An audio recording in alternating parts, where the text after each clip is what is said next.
Hi hello नमस्कार. मी शर्मिला तुमच्या सगळ्यांचं अगदी मनापासून स्वागत करते. आणि हो, तुम्ही माझ्या कालच्या व्हिडिओला जे प्रेम दिलं त्याबद्दल देखील तुमची हृदयातून खूप सारी आभारी आहे. सर्वांना सर्वप्रथम श्री स्वामी समर्थ.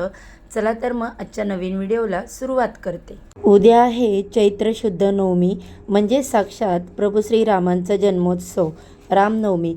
पण तुम्हाला माहीत आहे का, उद्याचा हा गुरुवार केवळ एक सण नाही, तर तुमच्या आयुष्यातील दारिद्र्य मुळासकट उपटून टाकण्याची एक मोठी संधी आहे. अनेकांच्या घरात पैसा येतो पण टिकत नाही. मुलांच्या प्रगतीत अडथळे येतात किंवा पती पत्नीमध्ये विनाकारण वाद होतात. घराला जणू कोणाची तरी नजर लागली आहे असं वाटतं. तर मग थांबा, या सगळ्यावर एक असा अचूक उपाय आहे जो उद्या सकाळी सूर्योदयापूर्वी तुम्हाला तुमच्या घराच्या उंबरठ्यावर करायचा आहे. फक्त एक अशी साधी वस्तू तुमच्या नशिबाची कुलूप उघडू शकते.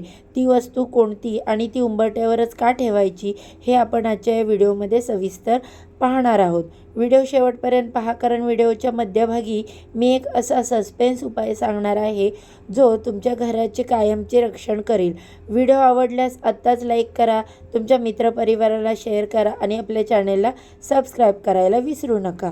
आणि कमेंट बॉक्समध्ये श्री राम जय जय राम किंवा श्री स्वामी समर्थ लिहायला अजिबात विसरू नका. उपाय पाहण्याआधी रामनवमीला दान का करावे हे समजून घेणे खूप महत्त्वाचे आहे.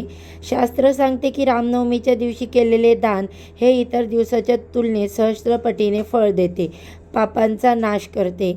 अनावधानपणे आपल्याकडून झालेल्या चुका किंवा पापकर्माचे क्षालन करण्यासाठी दान हा उत्तम उपाय आहे. तसेच बघा, पितृदोष निवारण देखील यामुळे होतं.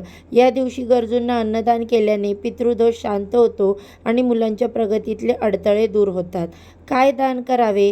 तर उद्या उन्हाळ्याचे दिवस आहेत, त्यामुळे शक्य असल्यास कुणाला थंड पाणी पाजा, गुळाचे पाणी द्या किंवा पिवळ्या वस्तू, चणा डाळ, पिवळे कापड दान करा.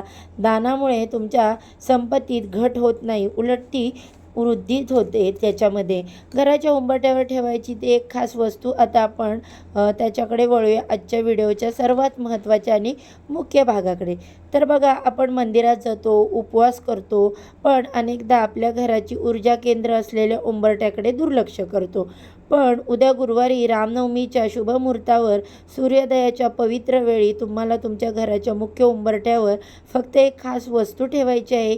ही वस्तू म्हणजे दुसरं काही नसून चिमूटभर हळद आणि एक चांदीचे नाणे किंवा तुमच्याकडे उपलब्ध असलेला साधा 1 रुपयाचा शिक्का जरी असेल तो तुम्ही ठेवला तरीसुद्धा चालेल. आता हा विधी कसा करायचा यामध्ये कोणतीही चूक होऊ देऊ नका, म्हणून प्रत्येक पायरी नीट समजून घ्या. सकाळी लवकर उठून स्नान आटोपल्यानंतर सर्वात आधी आपल्या घराचा उंबरठा स्वच्छ पाण्याने पुसून घ्या. लक्षात ठेवा, उंबरठा हा केवळ लाकडाचा किंवा दगडाचा तुकडा नाही, तर तो लक्ष्मीचा उंबरठा आहे. तिथली धूळ आणि घाण म्हणजे प्रगतीतला अडथळा असतो. एका छोट्या पितळेच्या किंवा काचेच्या वाटीत थोडे शुद्ध पाणी घ्या.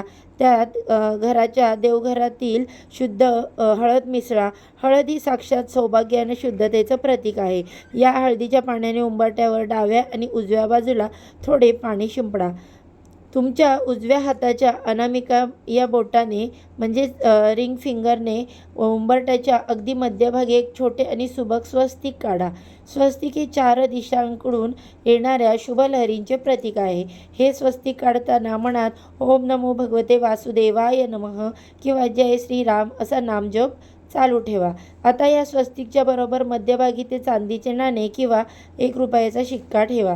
त्यावर चिमूटभर अक्षदा, अखंड तांदूळ अर्पण करा. अक्षदा म्हणजे ज्याला क्षय होत नाही, म्हणजेच तुमची संपत्ती कधीही कमी होणार नाही.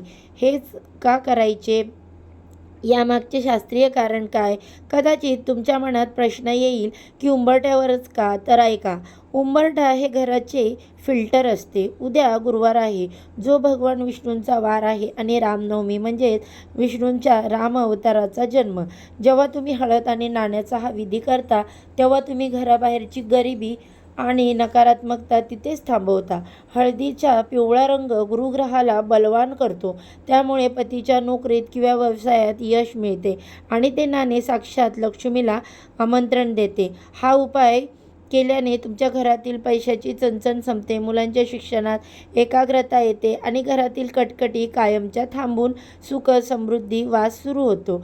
हा उपाय उद्या सकाळी 9 वाजायच्या आत केला तर त्याचे फळ कित्येक पटीने जास्त मिळते, हे विसरू नका. आता मी तुम्हाला सांगते गंगाजलचा उपाय. जर घरात सतत कटकटी होत असतील तर उद्याच्या दिवशी हा उपाय करा. एका तांब्याच्या कलशामध्ये साधे पाणी घ्या आणि त्या पाण्यामध्ये 2 थेंब गंगाजल टाका. रामाच्या फोटोसमोर बसून रामरक्षा स्तोत्र किंवा श्रीराम जय जय राम या मंत्राचा जप करा.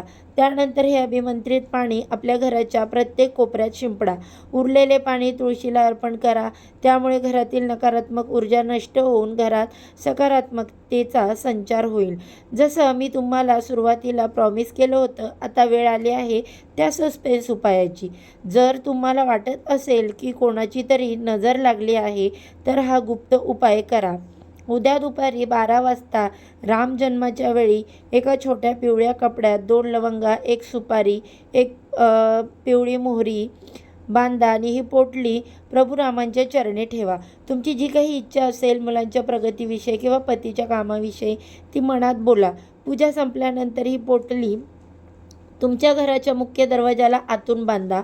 हे तुमच्या घरासाठी एक सुरक्षा कवच म्हणून काम करेल आणि संकटांना घराबाहेरच थांबवेल. तर बघा, उद्याच्या रामनवमीचा हा दुग्ध शर्करा योग तुम्ही वाया जाऊ देऊ नका. हे साधे पण प्रभावी उपाय तुमच्या आयुष्यात खूप मोठा बदल घडवू शकतात. श्रद्धेने आणि भक्तीने केलेले छोटेसे कार्यसुद्धा ईश्वराला प्रिय असते. हा व्हिडिओ तुम्हाला कसा वाटला हे मला कमेंटमध्ये नक्की कळवा. चला पुन्हा एकदा आठवण करून देते, व्हिडिओला लाईक करा आणि तुमच्या जवळच्या 5 व्यक्तींना हा व्हिडिओ शेअर करा, जेणेकरून त्यांनाही पुण्यकर्माचा लाभ होईल.